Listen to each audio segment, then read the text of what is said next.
범사에 너희에게 모본을 보였노니. 사도행전 20장 28절에서 38절 말씀입니다. 여러분은 자기를 위하여 또는 온 양떼를 위하여 삼가라. 성령이 그들 가운데 여러분을 감독자로 삼고 하나님이 자기 피로 사신 교회를 보살피게 하셨느니라. 내가 떠난 후에 사나운 이리가 여러분에게 들어와서 그 양떼를 아끼지 아니하며 또한 여러분 중에서도 제자들을 끌어 자기를 따르게 하려고 어그러진 말을 하는 사람들이 일어날 줄을 내가 아노라. 그러므로 여러분이 일깨어 내가 3년이나 밤낮 쉬지 않고 눈물로 각 사람을 훈계하던 것을 기억하라. 지금 내가 여러분을 주와 및 그 은혜의 말씀에 부탁하노니 그 말씀이 여러분을 능히 든든히 세우사 거룩하게 하심을 입은 모든 자 가운데 기업이 있게 하시리라. 내가 아무의 은이나 금이나 의복을 탐하지 아니하였고 여러분이 아는 바와 같이 이 손으로 나와 내 동행들이 쓰는 것을 충당하여 범사에 여러분에게 모본을 보여준 바와 같이 수고하여 약한 사람들을 돕고 또 주 예수께서 친히 말씀하신 바 주는 것이 받는 것보다 복이 있다 하심을 기억하여야 할지니라. 이 말을 한 후 무릎을 꿇고 그 모든 사람들과 함께 기도하니 다 크게 울며 바울의 목을 안고 입을 맞추고 다시 그 얼굴을 보지 못하리라 한 말로 말미암아 더욱 근심하고 배에까지 그를 전송하니라. 할렐루야. 우리 하나님께 감사의 박수를 드리겠습니다.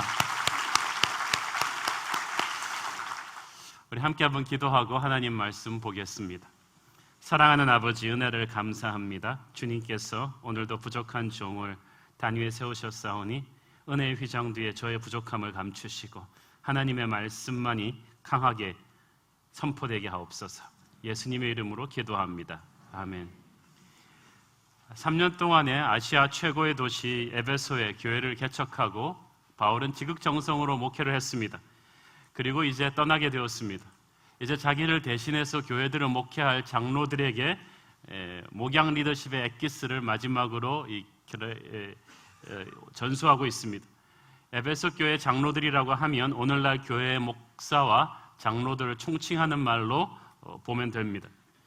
교회가 해야 될 가장 중요한 일은 하나님을 예배하는 일이지만 그 다음 중요한 일은 하나님이 구원하시고 교회를 보내주신 사람들을 잘 목양하는 일입니다. 잘 목양하고 훈련을 시켜야 이분들이 지상 명령인 땅끝으로 가서 제자 삼는 일을 할 수가 있기 때문입니다. 하나님께서 이를 위해서 목자를 세워주셨습니다. 물론 모든 목자의 스탠다드는 예수 그리스도이십니다. 요한복음 10장에서 예수님께서는 자신이 선한 목자라고 했습니다. 내 양떼는 예수님의 음성을 안다고 했습니다. 그 예수님께서 하늘로 승천하신 뒤에 예수님을 대신해서 잠시 동안 이 땅에 예수님의 양떼들을 목양할 대리인으로서 우리를 세우신 것입니다. 그러므로 영적인 지도자가 된다는 것은 목자가 된다는 것입니다. 예수의 마음을 품은 목자가 된다는 뜻입니다. 목양 리더십이란 무엇입니까? 첫째, 그것은 자기 자신과 양떼를 지키는 일입니다. 28절 같이 읽겠습니다. 시작. 여러분은 자기를 위하여 또는 온 양떼를 위하여 삼가라. 성령이 그들 가운데 여러분을 감독자로 삼고 하나님이 자기 피로 사신 교회를 보살피게 하셨느니라. 여기서 삼가라는 말은 지키라는 뜻입니다. 눈을 부릅뜨고 자기 자신을 먼저 지키라는 것입니다. 흐트러뜨리지 않도록, 타락하지 않도록 먼저 자기 자신을 지키고 관리하라는 뜻입니다. 이것을 해야 영적 리더가 될 수가 있는 것입니다. 리더는 꼭 자기 수준만큼 사람들에게 영향력을 줄 수가 있거든요. 우리의 삶은 우리의 말보다도 더 크게 사람들에게 각인되지 않겠습니까? 그래서 지도자란, 영적인 지도자란 날마다 하나님 앞에서 처절하게 몸부림치는 사람입니다. 아무리 보는 사람 없어도 성령님께서 나의 영혼까지 꿰뚫어 보시기 때문에 성령의 빛 앞에서 옛사람의 잔재를 떼어내며 설교대로 살지 못하는 내 자신을 안타까워하면서 몸부림치는 사람이 바로 영적인 지도자인 것입니다. 목회자로서 저는 오늘날 한국교회가 처한 이 시대의 이 힘든 상황은 바로 우리 목회자들이 야기한 문제임을 통감하고 있습니다. 그 다음이 장로의 문제요, 그 다음이 권사님, 집사님들의 문제겠죠. 주님이 맡기신 양떼들 앞에서 우리 목자들이 영적인 모범을 보이지 못한 책임이, 그 죄가 실로 큽니다. 제가 존경하는 한 원로 목사님은 현역에 계셨을 때 어떤 집사님 때문에 너무 괴로워서 하나님께 호소하면서 기도를 했다고 합니다. 주님, 어째서 저런 분을 옆에 김 목사 교회 보내지 않고 저한테 보내주셨어? 이렇게 저를 힘들게 하십니까? 그랬더니 주님께서 말씀하셨습니다. 그 사람은 네 설교 듣고 그렇게 됐다. 그러므로 네가 책임을 져라. 주님께서는 이 목자의 책임감을 결코 가볍게 보지 않으십니다. 오늘날 한국 교회는 목자의 숫자가 적어서 흔들리는 것이 아니라 잘못된 사꾼 목자들이 많기 때문에 흔들리는 것입니다.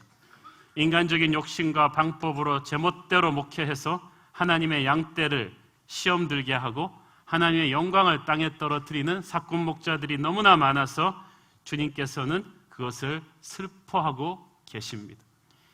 예레미야서 23장 1절부터 2절까지 보겠습니다. 시작. 여호와의 말씀이니라. 내 목장의 양떼를 멸하며 흩어지게 하는 목자에게 화 있으리라. 그러므로 이스라엘의 하나님 여호와께서 내 백성을 기르는 목자에게 이와 같이 말씀하시니라. 너희가 내 양떼를 흩으며 그것들을 몰아내고 돌보지 아니하였도다.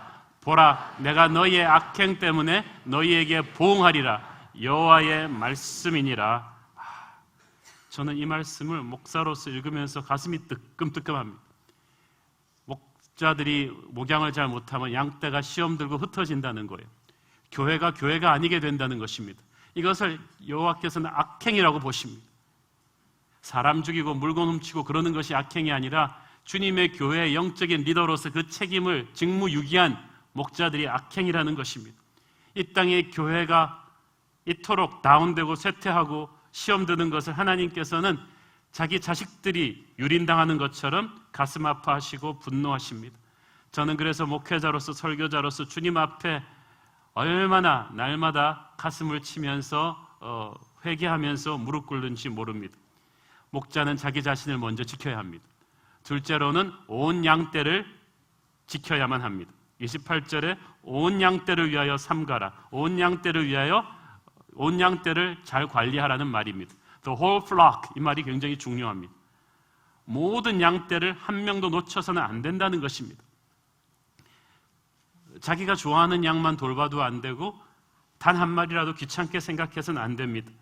양떼 한 마리 한 마리의 필요에 대해서 지극한 관심을 가지고 돌보는 마음이 필요합니다. 10손가락 깨물어서 아픈 손가락이 없다고 목자 마음이 그렇습니다. 이 양떼를 친다는 것이 이렇게 고상한 일이 아닙니다.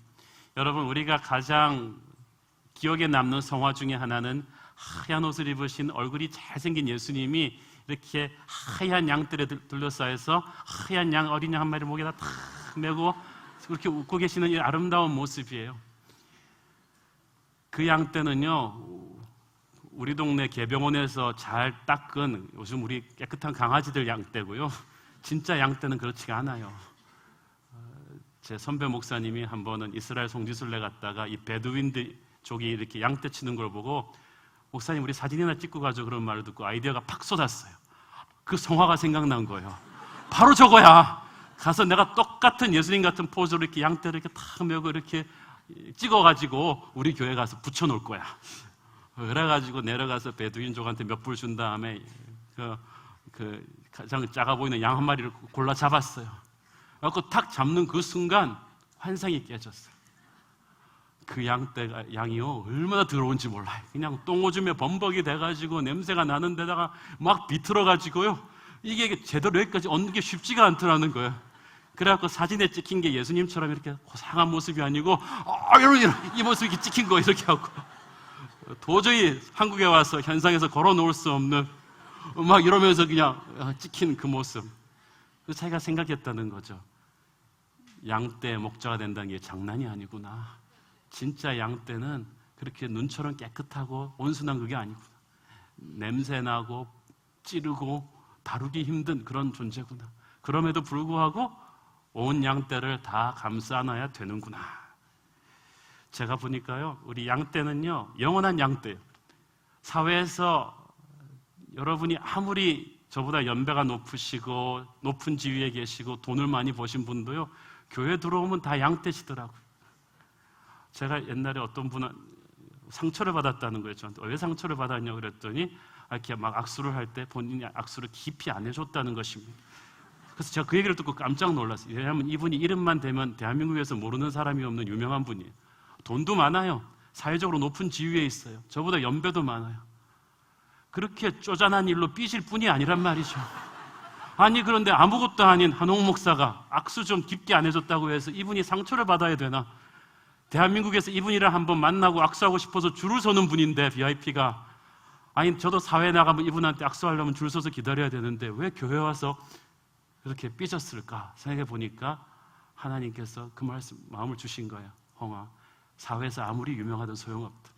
교회 들어오면 다 양떼다. 그런 거예요. 그렇게 하고 나니까 이해가 돼요. 양떼는 그냥 사랑받고 싶어 하는구나. 제가 한 번은, 제가 지금도 아는 장로님은 70이 넘으셨는데 등치가 저보다 딱 2배예요. 그 헤라클레스 정도 등치가 돼요. 옛날에 막 주먹도 쓰셨던 터프한 분. 이분이 저를 만나면 안아주는데 제가 아주 귀엽게 딱 안기는 수준이에요. 이분이 저를 만나면 항상 뭐라 그러는지 아세요? 목사님, 저는 연약한 한 마리 어린 양이. 저는 속으로 이렇게 징그러운 양이 다 있나. 하지만 그분은 진짜 제가 한번 안아드리면 굉장히 좋아하는 거예요. 어린애처럼. 여러분, 일일이 다 표현 못해서 그렇지 목자의 마음은 모든 양들을 다 사랑합니다. 근데 우리 교회같이 급성장하는 교회는요, 미처 친해지기 전에 새 가족이 너무 빨리 불어나서 이렇게 섭섭한 마음 생기는 분들이 많을 거예요. 그렇지만 걱정하지 마세요. 여러분 그 다음으로 섭섭한 마음 생기는 사람들이 계속 이제 막 생겨요. 28절에 보니까 보살피게 하셨다는 말이 있습니다. 양들을 셰퍼딩이라는 말로 표현이 됩니다. 그러니까 주님께서는 교회의 리더십을 목양하는 것이라고 보는 거예요. 교회가 타락하게 되면 교회 리더십이 세상적 리더십 색깔이 비슷해져 갑니다. 특히 교회가 대형화되어 가면요, 목회자가 꼭 대그룹 CEO 비슷하게 되어가기도 하고, 가신들을 거느리고 파워게임을 하는 정치인 리더십 비슷해지기도 합니다. 그러나 성경이 말하는 교회 리더십은 어디까지나 목양 리더십입니다. 그래서 목사가 세련되지 못하고 정치적이지 않아도 좋지만 예수님이 말씀하신 목자의 마음으로 평생을 살 수 있어야 합니다. 목자란 주님이 위탁하신 양떼를 돌보는 자죠. 자기 양떼가 아니에요. 저는 지금 한홍의 팬클럽을 관리하는 게 아닙니다. 예수님의 오빠 부대를 제가 잠시 관리하는 것뿐입니다. 목자 중에 목자이신 대목자장 예수님의 양떼를 주님이 맡겨주신 거예요. 왜냐하면 하나님이 여러분을 보실 때 자신의 양떼로 보십니다. 에스겔서 34장 31절 보겠습니다. 시작. 내 양 곧 내 초장의 양 너희는 사람이요 나는 너희 하나님이라 주 여호와의 말씀이니라. 그래서 하나님께서는 우리 주님의 양떼를 아무나에게 맡기지 않으세요. 주님의 양떼를 맡길 사람은 일단 주님의 마음을 깊이 아는 사람에게 맡기십니다. 그래서 주님께서 베드로를 3년 동안 데리고 다니면서 제자 훈련 시키시고 말씀 듣게 하시고 기적도 보게 하신 뒤에 십자가 체험도 하고, 그리고 예수님을 부인하면서 자기 옛사람도 깨어져 보고 죽었다 살아나는 그런 고통 속에서 십자가 부활을 다 체험하게 하신 뒤에 갈릴리 해변가에서 네가 나를 사랑하느냐? Do you love me? 이 말을 3번이나 물어보시고 베드로가 가슴 깊은 곳에서부터 흘러나오는 통곡으로 주님 제가 사랑합니다, 이 말이 나온 뒤에야 주님께서 뭐라 그러셨어요? 내 양을 먹이라. 그러니까 참 희한하죠? 우리가 사람을 양떼를 목양하는 건 양떼를 향한 사랑이 있어서 양떼를 목양하는 게 아니라 주님을 사랑하기 때문에 양떼를 사랑할 수 있는 거예요. 자격은 그것입니다. 제가 둘러보면요, 타고난 인간 천성 중에 저보다 훨씬 사람을 잘 케어하는 분들이 있어요.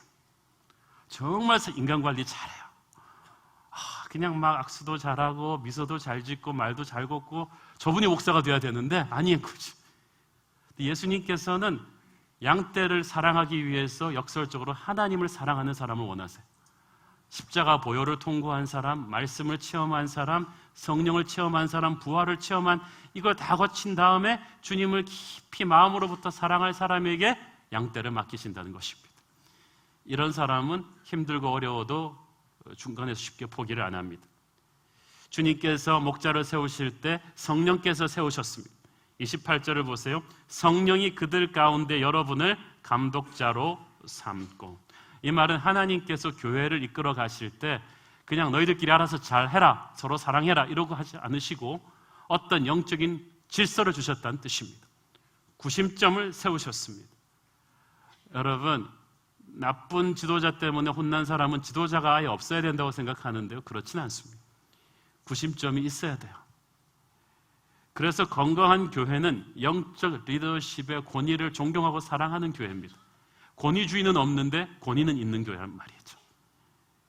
그 사람을 존중하는 게 아니라 그 사람을 세우신 하나님의 권위를 존중하라는 것입니다. 그리고 그 사람에게 주어진 막중한 책임감을 생각해 주라는 뜻입니다. 히브리서 13장 17절 보겠습니다. 시작. 너희를 인도하는 자들에게 순종하고 복종하라. 그들은 너희 영혼을 위하여 경성하기를 자신들이 청산할 자인 것 같이 하느니라. 그들로 하여금 즐거움으로 이것을 하게 하고 근심으로 하게 하지 말라. 그렇지 않으면 너희에게 유익이 없느니라. 기가 막힌 말씀이죠. 여러분, 사실 목사만큼 인간적으로 생각할 때 이렇게 누가 저 사람 일 잘하나 관리가 되지 않는 사람이 없습니다. 여러분이 뭐 저한테 출근 도장 받겠어요? CCTV 설치해놓고 한옥 목사니까 하루 종일 열심히 제대로 일 하나 안 하나 보겠어요? 사업평가서를 보겠습니까? 그러나 제게는 정말 무서운 보스가 계십니다.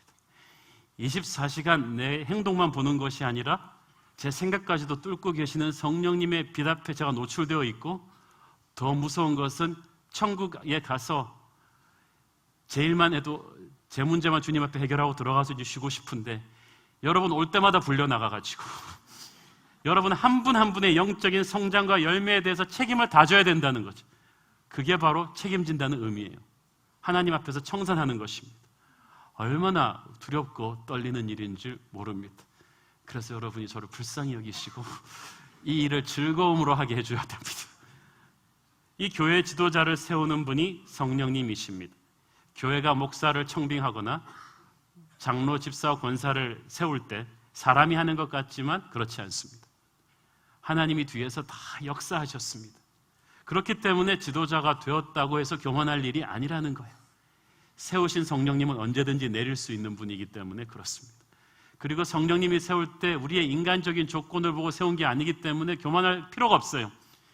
인간적으로 하자면 다윗 앞에 7명의 범 같은 원빈 닮은 현빈 닮은 형들이 쫙 있었어요. 외모나 체격으로 보면 다윗이 될 확률은 제로.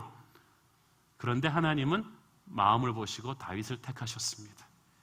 사실 저도 보면은 제가 아까 말씀드렸듯이 제 친구들 중에 인격적으로 훨씬 목사가 돼야 될 애들이 많았습니다. 그런데 하나님께서 희한하게 저같이 부족한 사람을 목사로 부르셨다는 말이죠. 왜 그랬는지는 천국 가서 물어보셔야 될 일이지만 이 지도자를 하나님이 세우셨어요. 그래서 여러분이 그 지도자를 귀하게 여겨야 되는 것입니다. 지도자를 세우시는 하나님은 또 그 지도자를 만들어 가시는 분입니다. 여러분을 감독자로 삼고라는 이 말의 삼고라는 말은 The Holy Spirit has made you. 그 말은 계속 만들어 오신이라는 뜻입니다. 하나님께서 한옥 목사 안수 받게 하고 그 다음에는 가만 지켜보셨을까요? 아니에요. 그때부터 목사답게 만들어 가십니다. 매일매일. 그래서 평생을 만들어 가시는 거예요. 여러분, 순장이 잘나서 세우는 게 아니에요. 때로는 순 하나를 통째로 희생시켜서 순장 하나를 사람 만듭니다.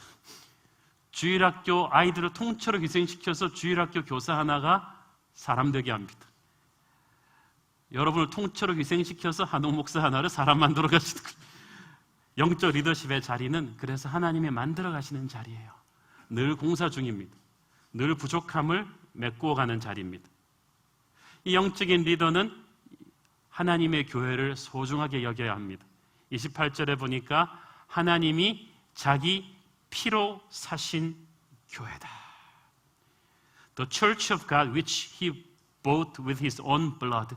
자기의 피를 주고 아들 예수 그리스도의 피값을 치르고 사신 교회다. 이 말이 무슨 말이냐 하면 교회는 건물이 아니다. 교회는 사람이다. 예수의 피로 구원하신 한 사람 한 사람이 모여서 교회가 된 것이다.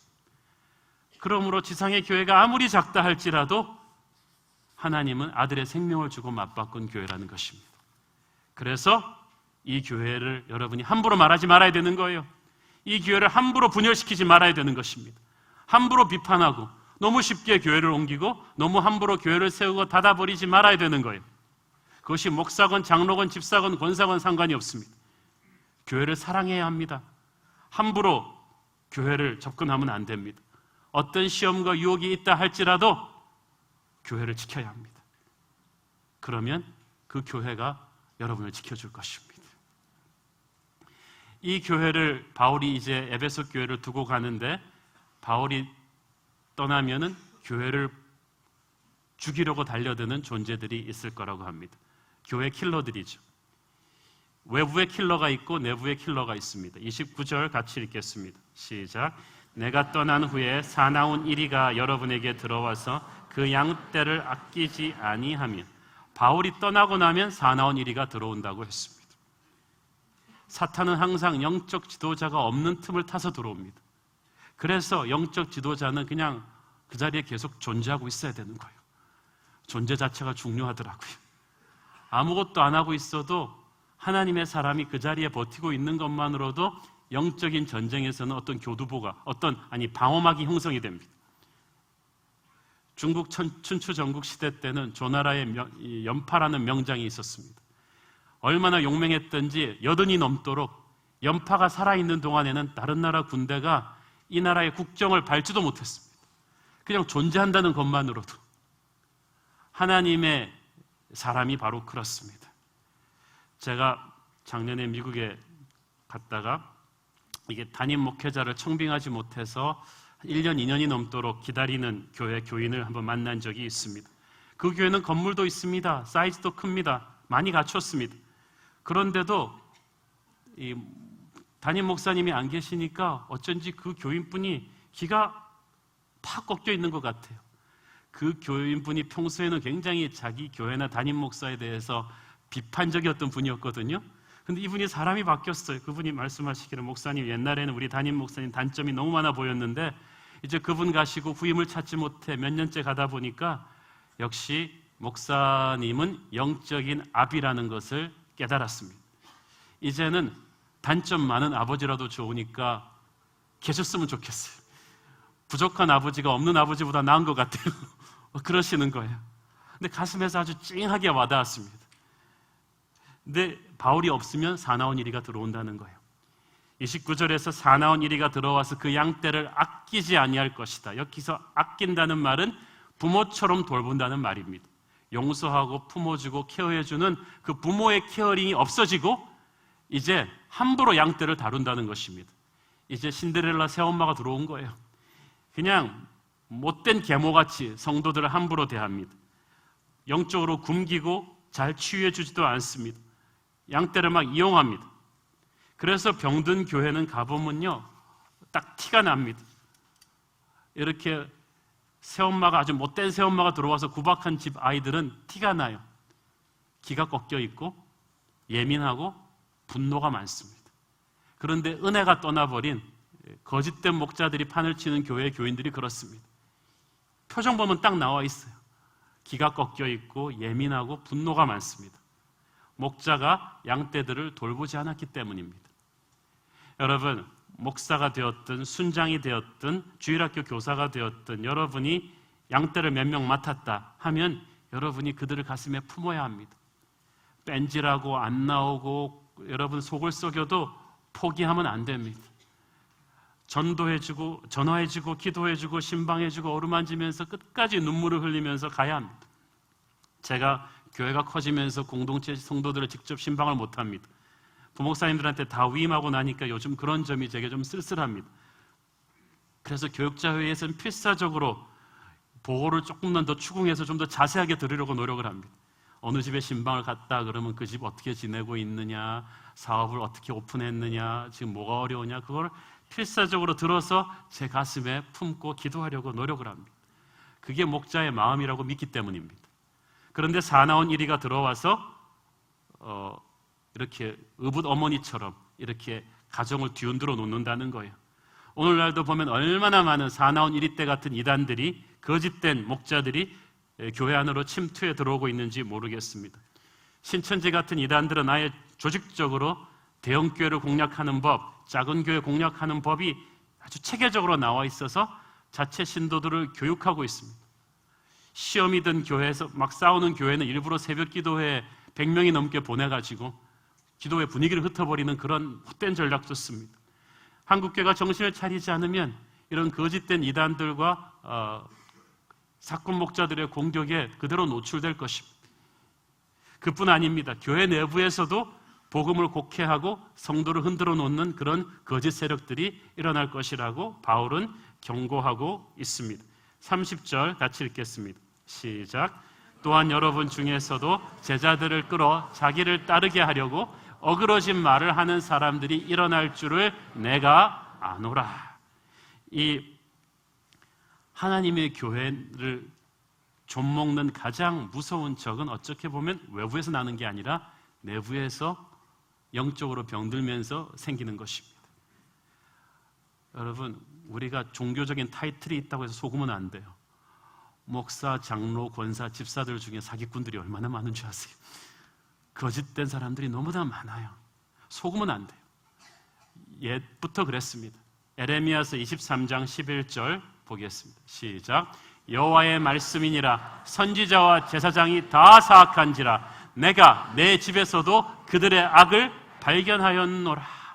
우리가 세상 변화시키기 전에 우리 안에 있는 악을 드러내야 돼요. 이거를 가슴 아프지만 인정할 수밖에 없습니다. 이 내부를 흔들어 놓는 교회 킬러들의 특징은 자기 사람을 만들어서 분열을 일으키는 것입니다. 제자들을 끌어 자기들을 따르게 하려고, 그러니까 자기 세력을 만든다는 것입니다. 여러분, 자기 사람 만들면 좋을 것 같죠? 그렇지만 자기 사람 만드는 것만큼 자기의 적이 늘어난다는 것을 명심하십시오. 제가 우리 교회에서 모든 건 창조적이고 자유롭게 하도록 하지만 사조직 만드는 것은 절대 방관하지 않습니다. 어떤 분이 당신도 그 고등학교 나왔어? 우리도 그 고등학교 나왔네? 그러더니 우리 그 동창회 만들어 볼까? 제가 그래서 꿈도 꾸지 마세요. 그래서 안 되죠. 장난처럼 시작하지만 어떤 것도 교회 내부에서 사람들을 만드는 세력이 일어나면 되지 않습니다. 장난으로 시작해서 그게 커지거든요. 진짜 목자도는 자기 사람이 아니라 예수님의 사람을 만들려고 합니다. 자기의 가신이 아니라 예수님을 따르는 사람들을 만드는 것입니다. 저는 여러분이 한옥 목사가 없어도 예수님을 잘 따르는 사람 되기를 바랍니다. 자기 사람을 자꾸 만드는 이런 사람들은 남을 비판하기에 잘하고요, 잘 싸웁니다. 여러분이 아무리 좋은 의도라 해도 자꾸 남을 비판하고 싸우고 있다면 스톱하십시오. 어둠의 영이 여러분한테 역사하고 있는 것입니다. 하나님은 그렇게 역사하지 않거든요. 또 잘못된 영적 지도자들의 특징은 진리를 왜곡한다는 것입니다. 어그러진 말을 한다는, 그게 영어 성경에 보면 distort the truth라고 되어 있죠. 진리를 비틀어 버리는 거예요. 여러분, 이단들이 침투할 때 하는 가장 자주 쓰는 수법이 뭔지 아세요? 성경 공부 초대하는 겁니다. 우리 성경 공부만 합시다. 간단하게. 절대 거기서부터 시작하는 거예요. 여호와의 증인들 만나자마자 뭐라고 그러는 줄 아세요? 우리 요한복음 가지고 헬라어로 한번 보자. 그렇게 시작해요. 기가 막힙니다. 저는 그래서 우리 새로운 교회에서는 어떤 순에서든지 외부 성경 공부 초대가 한 명에게라도 오면 반드시 교육자한테 보고하게 합니다. 어떤 신앙 책자를 우리가 같이 돌려보자. 반드시 갖고 오면 제가 다 봅니다. 아주 그거는 꼼꼼하게 챙깁니다. 어떤 종류의 성경 공부도 여러분 시작하면 안 됩니다. 외부에서 들어오는 거. 물어보셔야 돼요. 영적으로. 그거 하나를 방치했다가 나중에 걷잡을 수 없는 사태가 일어날 수가 있기 때문이거든요. 단순히 이단뿐만이 아닙니다. 오늘날 보면은 너무나 많은 설교들과 성경 공부들이 있지만은 이것이 너무나 많은 세상적인 색깔로 뒤덮여 있어요. 성경 구절 몇 군데 인용하다 뿐이지 완전히 인간의 생각과 철학을 그대로 전달하면서 설교라는 거예요. 말씀이라는 거예요. 인간의 생각에 종교적인 언어만 덧입힌 이런 거짓된 말씀을 주님께서 얼마나 경계하시는지 모릅니다. 에레미야서 23장 36절 시작. 다시는 여호와의 엄중한 말씀이라 말하지 마라. 각 사람의 말이 자기에게 중벌이 되리니 이는 너희가 살아계신 하나님 만군의 여호와 우리 하나님의 말씀을 망령되이 사용함이니라 하고, 자, 성경 구절 몇 군데 편집해가지고 자기의 이기적인 욕심을 백업하기 위해 쓰는 사람들이 얼마나 많은 줄 아세요? 그러니까 이게 하나님의 뜻입니다, 하나님께서 말씀하셨습니다, 이런 말 조심하라는 거죠. 너희가 여호와의 말씀을 망령되이 사용함이니라. 기업체에서도 짝퉁 상품 제일 싫어하듯이 하나님께서도 짝퉁 말씀 제일 싫어합니다. 하나님 말씀 가지고 자기 말이랑 섞어버리는 거예요. 편집해버리는 것입니다. 왜 이 거짓 지도자들이 이 왜곡된 진리, distortion of truth, 왜곡된 진리를 가르치게 되었는가? 아마 가장 중요한 건 그들이 아마 예수의 보혈로 거듭나지 않았기 때문이겠죠. 거듭난 사람들이라면 말씀과 기도로 깊이 하나님과 교제하지 않기 때문일 거예요. 말씀과 기도로 하나님께 깊이 교제를 해야 하늘의 음성을 듣고 제대로 말씀을 해석하고 양떼를 제대로 인도할 것인데 그렇지 못하다는 거예요. 에레미야서 23장 21절 22절 시작. 이 선지자들은 내가 보내지 아니하였어도 다름질하며 내가 그들에게 이르지 아니하였어도 예언하였은즉 그들이 만일 나의 회의에 참여하였더라면 내 백성에게 내 말을 들려서 그들을 악한 길과 악한 행위에서 돌이키게 하였으리라. 그들이 만일 나의 회의에 참여하였더라면, 이 말이 무슨 말이에요? 그들이 기도하였더라면, 그들이 말씀 묵상을 하였더라면, 최근에 나와 뜨겁게 교제하였더라면 내 말을 있는 그대로 왜곡하지 않고 백성에게 전했을 것이고 그 말씀은 파워 있는 말씀이 되어서 그들을 바꿨을 거라는 거예요. 그런데 이들은 괜히 바빴다. 내가 보내지 않았는데 다름질한다. 막 바빴는데 하나님이 안 시킨 거예요. 교회를 한다고 막 설치는데 하나님이 안 시킨 일을 하는 사람들 얼마나 많아요. 내가 말하지 않았는데도 막 예언하는 거예요. 기도하지 않고 설교했다는 거야. 자기가 말씀 묵상하지 않고 그냥 전했다는 거예요. 저는 얼마나 이 말씀 보면서 두렵고 떨리는지 모르겠습니다. 바울은 자신이 떠난 후에 교회로 침투로 들어올 이 사악한 악의 무리와 내부 지도자들의 이 득세에 대해서 아주 간단한 해결책을 제시했습니다. 31절, 32절 같이 읽겠습니다. 시작. 여러분이 읽게요. 내가 3년이나 밤낮 쉬지 않고 눈물로 각 사람을 훈계하던 것을 기억하라. 지금 내가 여러분을 주와 및 그 은혜의 말씀에 부탁하노니 그 말씀이 여러분을 능히 든든히 세우사 거룩하게 하심을 입은 모든 자 가운데 기업이 있게 하시리라. 문제는 심각한데 해결책은 간단해요. 바울은 너희들을 은혜의 말씀에 부탁한다. 흉악한 거짓 지도자들로부터 교회를 지킬 수 있는 힘은 바울이 아니라 바울이 가르친 하나님의 말씀이다. 3년 동안 충분히 말씀은 가르쳤으니 그 말씀을 이제부터 너희들은 붙잡고 기억해라, 적용해라, 실천해라, 순종해라. 그러면 너희들은 살 수 있다. 사랑하는 여러분, 여러분은 한옥 목사를 보지 마시고 한옥 목사가 선포한 말씀을 붙잡으셔야 돼요. 하나님의 말씀을 붙잡고 그 말씀 안에 자신을 딱 집어넣어야 돼요. 그러면 말씀이 여러분을 지키는 영적인 보호막을 형성합니다. 32절에 보니까 하나님의 말씀은 사람을 든든히 세운다고 했습니다. 굳건하게 세운다고 했습니다. 강한 하나님의 사람은 굳건해야 돼요. 이 사람 저 사람 말 듣고 왔다 갔다 흔들리면 안 되는 것입니다. 교회도 돈 있는 사람, 힘 있는 사람 눈치 보고 왔다 갔다 하면 안 돼요. 오직 영적인 리더십은 말씀 안에 뿌리 내리고 흔들리지 말아야 합니다. 한옥 목사가 말씀 안에 뿌리 내리고 흔들리지 않아야 여러분이 안심하고 신앙생활을 하죠. 영적 지도자의 일을 잘 감당하면 하나님께서 모든 자 가운데서 기업이 있게 하시겠다고 하십니다. 상 주겠다는 말입니다. 저는 목회를 하면서 이것이 저의 최고의 꿈입니다. 하나님이 예비한 상이 있을 거야. 지금도 목회를 하면서 하나님이 주시는 큰 기쁨이 있지만 하늘나라 가면 주시는 그 기쁨이 있으니까 세상이 주는 화려한 유혹에 전혀 흔들리지 않는 것입니다. 33절부터 바울이 갑자기 화제를 바꿉니다. 33절, 35절 같이 읽겠습니다. 시작. 내가 아무의 은이나 금이나 의복을 탐하지 아니하였고 여러분이 아는 바와 같이 이 손으로 나와 내 동행들이 쓰는 것을 충당하여 범사에 여러분에게 모본을 보여준 바와 같이 수고하여 약한 사람들을 돕고 또 주 예수께서 친히 말씀하신 바 주는 것이 받는 것보다 복이 있다 하심을 기억하여야 할지니라. 자, 보세요. 바울이 거짓 지도자들을 경계하면서 교회 내부에 있는 지도자들에게도 물질적인 문제를 조심해야 한다고 했습니다. 여러분, 이단들을 보면요 100% 돈 문제가 있습니다. 통일교 같은 데는 그 많은 젊은이들이 길거리에서 꽃을 판 돈을 가지고 전 세계의 핵심지에다가 부동산 투자를 합니다. 전문가가 있나 봐요. 굉장히 이 사업을 잘합니다.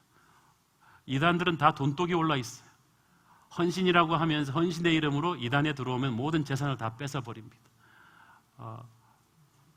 영적으로 병들면요 반드시 그 사람의 지갑이 병들게 돼 있어요.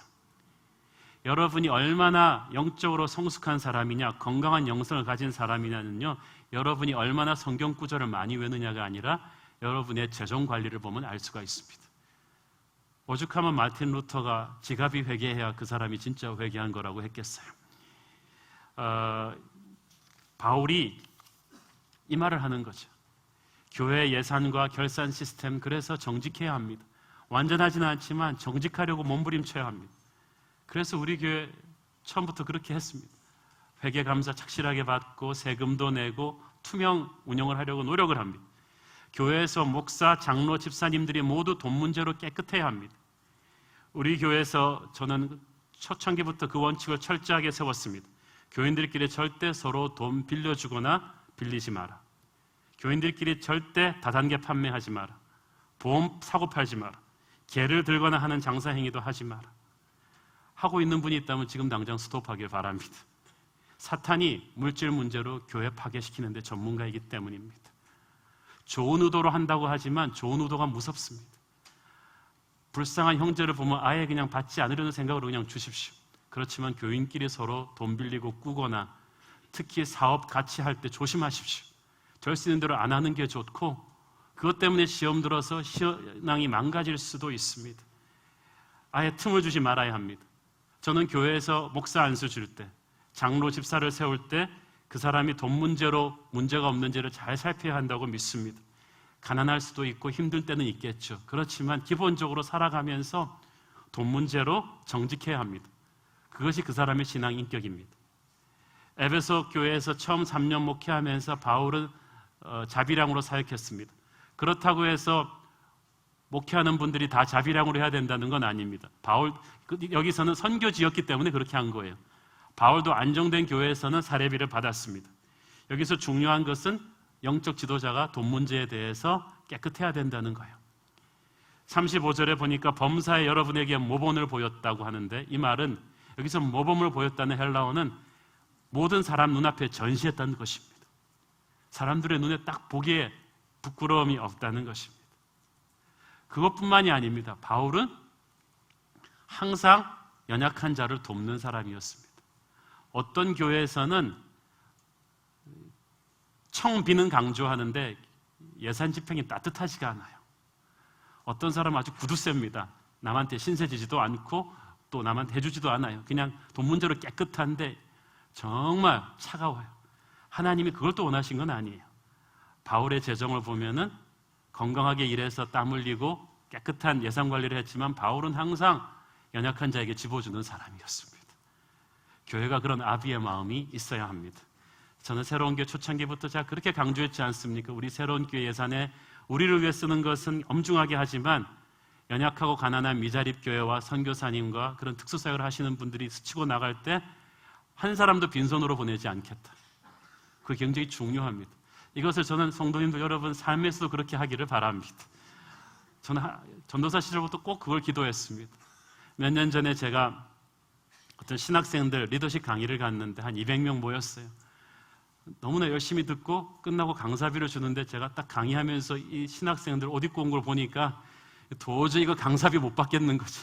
그래서 강사비 돌려주고 다른 데서 받아서 갖고 있던 몇십만 원 얹어주면서 피자 사주고 그 다음에 한 사람이 2권씩 제 책을 전부 다 선물로 줬어요. 몇 달이 넘도록 막 감사와 칭송의 이메일을 받았어요. 제 강의 내용에 대해서는 아무도 말이 없는데 이 받은 거에 대해서는 굉장히. 그런데 중요한 것은 제가 그렇게 하고 오면서 마음이 너무너무 기뻤다는 거죠. 하나님이 계속 잘했다고 막 쓰다듬어 주시는 거죠. 그래서 그때 머리가 좀 빠진 것 같아요. 내가 너무 기쁘다. 여기 기쁘다. 그리고 나서 제가 가난해졌나요? 천만의 말씀. 그리고 나서 책이 얼마나 많이 팔리고 그리고 얼마나 많은데 천총을 받고. 하나님은 참 희한하신 분이세요. 내가 아무것도 아닌 사랑을 베풀면 끊임없이 또 들어오게 하세요. 저는 우리 초창기부터 끊임없이 사랑의 펀드를 밖으로 내보낸 우리 새로운 교회 재정이 풍성해질 것을 믿습니다. 믿어 의심치 않습니다. 영적 지도자의 재정 문제는 투명하고 따뜻해야 되는 것입니다. 마침내 이제 바울이 마지막으로 에베소 장로들과 해변가에서 헤어집니다. 36절, 38절 같이 보겠습니다. 시작. 이 말을 한 후에 무릎을 꿇고 그 모든 사람들과 함께 기도하니 다 크게 울며 바울의 목을 안고 입을 맞추고 다시 그 얼굴을 보지 못하리라 한 말로 말미암아 더욱 근심하고 배에까지 그를 전송하니라. 자, 여러분 여기서 참 볼 때 유대인들이 보통 무릎 꿇고 기도 잘 안 하는데 다 무릎 꿇고 기도하고 이 해변가에서 배 대놓고 하는데 이 다 큰 남자들이 그냥 운 것도 아니에요. 크게 엉엉 울면서 서로 끌어안으면서 이 굿바이를 하는 거예요. 야, 이 뭐 다 큰 중년 남자들이 이게 무슨 시츄에이션입니까? 단적으로 말씀드려서 이 바울이요 이렇게 따뜻한 사람이 아닙니다. 원래 깐깐한 사람이에요. 감정 표현 별로 없어요. 경상도 사람이에요. 저도 경상도 사람이지만 이렇게 감정 표현 잘 안 하는 그런 사람인데 이 에베소 리더들과 헤어질 때 이렇게 많이 울었어요. 왜냐하면 3년 동안 말씀 안에서 서로 만났거든요. 여러분 그냥 10년 안 사람이랑 말씀과 기도 안에서 교제하면서 3년 안 사람들은 이 차원이 다릅니다. 우리 교회 아직 3년 안 됐잖아요. 그런데 아직 우리는 뭐 몇십 년 안 것 같잖아요. 왜냐하면 말씀과 기도로 끊임없이 교제했기 때문입니다. 이것은 인간이 흘리는 눈물이 아닙니다. 성령이 주시는 눈물이에요. 하나님의 교회는 이런 눈물의 감동이 만나면 서로 있어야 돼요. 만나고 헤어질 때. 여러분 우리 새로운 교회 특징은 새가족 졸업 유치회 때 제가 다 안아드리는 거 아닙니까? 저를 거부한 분 외에는 제가 다 안아드렸습니다. LC에서 졸업식 때 한 번씩 다 안아줍니다. 안을 때마다 눈물이 납니다. 안을 때마다 속으로 그 생각이 납니다. 어떻게 이런 좋은 분들이 뭘 보시고 우리 교회에 와주셨을까? 우리 교회 아직 건물도 없는데 하나님이 보내주신 보물 같은 분들이구나. 저는 여러분 한 분 한 분들이 그렇게 참 소중합니다. 수많은 분들이 오지만 어떤 분들은 또 떠나십니다. 한 8명 오시면 한두 분 또 떠나시는 것 같아요. 그러면 교인들이 많으니까 몇 명 떠나도 괜찮을 것 같습니까? 그렇지 않아요.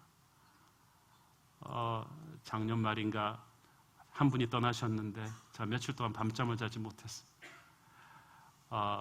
그런데 그 달에 100명이 새로 등록했거든요. 100명이 새로 등록해서 좋지만 그 한 분이 떠나는 건 간을 짜게 버리는 것 같아요.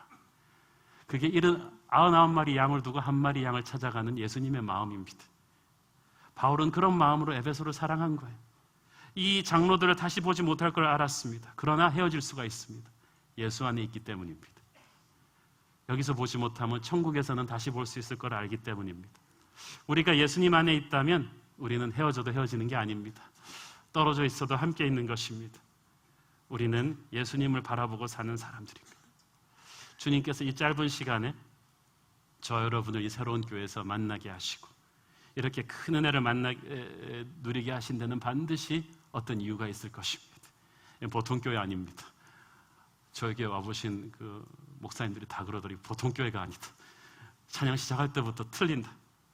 한 군데로 전진하는 어떤 군대처럼 반드시 우리가 함께 감당해야 될 어떤 그 마지막 시대 사명이 있을 텐데 그것이 무엇인지는 차차 알게 되겠지만 어쨌든 여러분과 함께 가게 돼서 저는 너무 좋습니다.